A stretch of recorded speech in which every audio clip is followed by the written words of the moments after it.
sua magia favorita é a magia do caos, né? E a sua definição de magia, qual é? De magia ou de magia do caos? Das duas.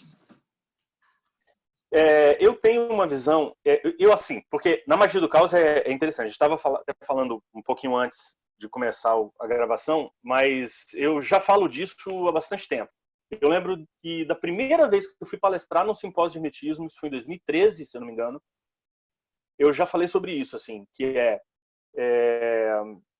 cada praticante de magia do caos, se você for perguntar o que é magia do caos, vamos dar uma resposta diferente.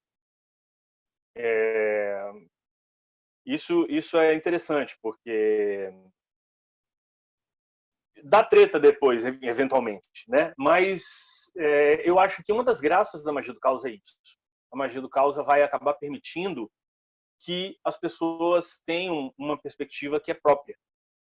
Tá? O jeito de fazer, de cada um fazer, é diferente do outro.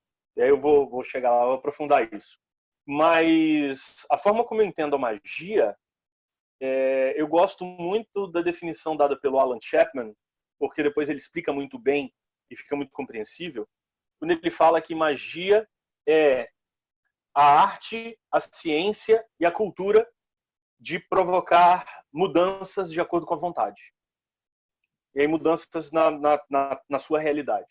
A grande questão é o que a gente entende como realidade, o que a gente entende como mudança, o que a gente entende como arte, como ciência e como cultura. É aí que pega, na explicação do que é cada uma dessas coisas que faz toda a diferença. Porque eu vejo a magia do caos como sendo profundamente fenomenológica. Eu venho falando isso em algumas lives que eu tenho participado. Eu acho que a escola filosófica que mais se afina à magia do caos é a fenomenologia, que eu acabei eventualmente estudando em paralelo com os meus estudos de magia durante a faculdade. Quer dizer, é uma das disciplinas que eu mais curti na faculdade, uma das escolas filosóficas que eu mais me identifiquei foi a fenomenologia. Tanto é que o meu trabalho de mestrado, que é o meu livro é resultado desse trabalho, parte dessa perspectiva fenomenológica. Então, a perspectiva fenomenológica vai considerar que, para além da pergunta sobre o que é a realidade enquanto fato, é o sentido que a gente dá à realidade que a gente percebe. Então, a realidade na fenomenologia, muito mais do que o fato, do que um elemento externo que é inquestionável, que é dado, que é posto e irrefutável, mais relevante que isso na perspectiva fenomenológica é você entender como isso que é dado para a consciência que percebe esse dado. Porque você dizer que tem um objeto que aparece à sua percepção não necessariamente vai dizer o que esse objeto significa, qual é o sentido desse objeto para você. Muito pelo contrário. O mesmo objeto, percebido por pessoas diferentes, pode ter um sentido completamente diferente. Né? Então, tem um exemplo que eu ouvi na época da graduação, e que é de um livro muito interessante chamado Conhecer é Criar, do professor Gilvan Fogel, da Universidade do Rio, se não me engano, onde ele dá o seguinte exemplo. Ele fala da laranja. Ele fala assim, o que é a laranja? Você tem uma realidade fática da laranja, mas que ela não é evidente. Por quê? Cada pessoa que olhar para a laranja vai intencionar essa laranja, vai interpretar, essa laranja vai aparecer para esse indivíduo a partir de um sentido que a consciência desse indivíduo dá a esse objeto. Então, se você vira para a mãe de família e fala assim, o que é isso? Ela vai dizer, olha, isso é uma laranja que serve para fazer suco, para dar para o menino beber, que tem vitamina C, não vai gripar. Tá? Aí você bota na mão de um biólogo e fala, o que é isso? Ele vai falar, isso aqui faz parte do órgão reprodutor do pé de laranja. Aí você bota na mão do feirante, o cara fala, isso aqui é uma mercadoria, que eu vou vender ou fazer dinheiro para pagar as contas de casa. Tá? Aí você bota na mão de uma criança, ela bota no chão e sai chutando. Para ela é uma bola de futebol. Então, a laranja não é em si nada. Ela só vai ser alguma coisa na medida em que ela é interpretada, que ela é significada pelas pessoas, né? É o sentido que se dá, então, à realidade, que faz a realidade, para além dos elementos fáticos que se apresentam como indiscutíveis, né? Então, você vai dizer, pô, se a pessoa se colocar na frente de um ônibus, a realidade material do ônibus vai atropelá-la e ela vai morrer, sacou? Então, assim, como é que é a realidade para essa pessoa depois que ela morrer é discutível. Agora, a gente já pode perceber, por exemplo, que a forma como aqueles que ficaram intencionam a morte é completamente diferente, né? Se essa pessoa que entrou na frente do ônibus morreu aqui no Brasil,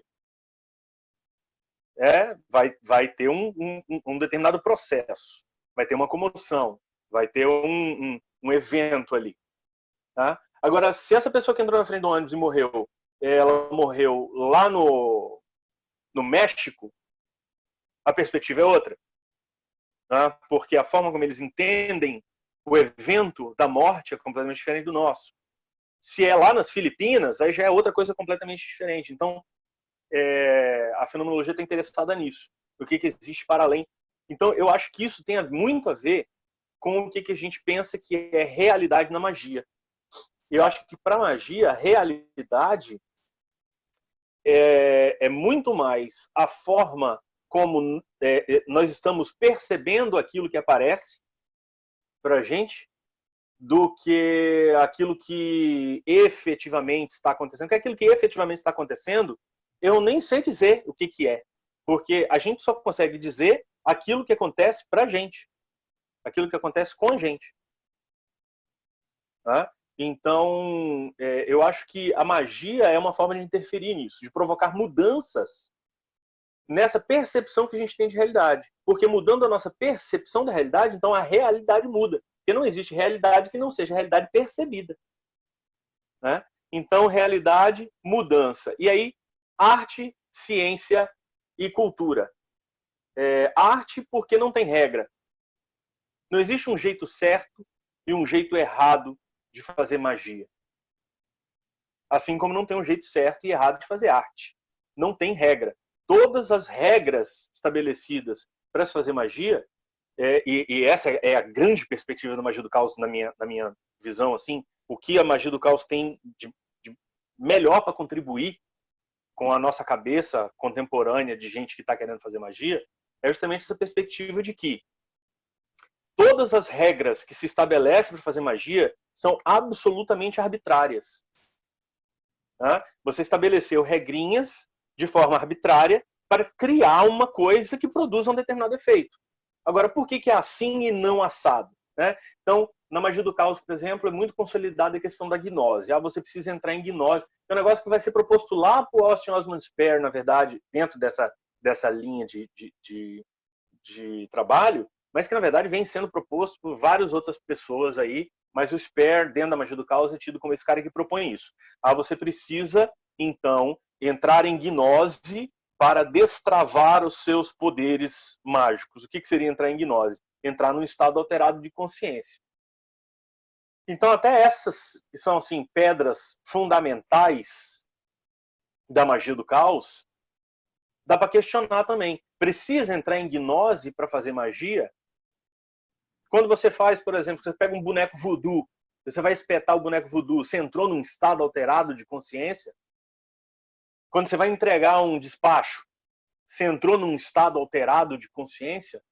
Sabe? Então, assim, existem vários ritos mágicos que a gente não precisa entrar num estado alterado de consciência para colher resultado daquilo.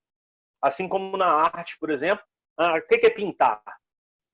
Não, pintar é você pegar um pincel, né, coisar na tinta aqui e ir riscando com esse pincel e fazendo um desenho com o pincel na tela. Aí vem o Jackson Pollock, bota a tela no chão, enfia um pedaço de pau dentro da lata de tinta e deixa respingar na tela. Pronto, tá pintando também. Também é pintura, sabe? Não, mas tá errado. Pô, tá errado? Não, o cara tá pintando. É o jeito dele de pintar, sabe? Os quadros dele valem milhões de dólares hoje. Ele vai dizer que o cara não pintou? Então, o que a magia vai trazer é isso. Então, magia é arte, e uma das principais razões por ser arte é justamente isso. não tem regra, né? Na verdade, o fundamento da magia é a imaginação, a criatividade e a força de vontade. É o quanto você consegue fazer aquilo valer para você. Tá? É ciência, porque pode ser corroborado com a experiência dos outros.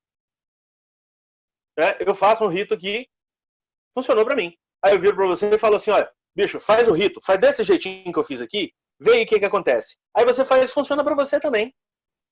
Então tem um método para seguir, né? Que se você repetir, você vai colher um resultado semelhante. Ciência é isso. Né? Repetindo o mesmo procedimento, seguindo a mesma metodologia, você vai colher um resultado semelhante. Então, a perspectiva de que magia é ciência passa por isso. Né? O fato de que pode ser corroborado pela experiência dos pares, como a gente diz dentro da academia. E a cultura, porque a partir do momento que você começa a dizer que você faz magia, a partir do momento que você começa a fazer magia, você precisa lidar com os efeitos que isso vão produzir no teu mundo, na tua vida, na tua relação com as outras pessoas. Tá? O próprio fato, por exemplo, de você dizer eu faço magia, eu sou um mago, produz impactos. Você jogar uma pedra dentro de um lago, né? Vai produzir as ondas aí de impacto nas suas relações.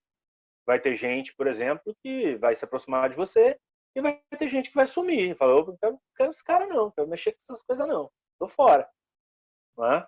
Então, isso tem a ver. E aí, quando você começa a se aprofundar na magia, você começa a entender que os acessórios que você utiliza, que as roupas que você veste, a cor da roupa que você veste, os lugares que você frequenta, as bebidas que você ingere, a comida que você ingere, tudo isso pode ser feito de forma mágica.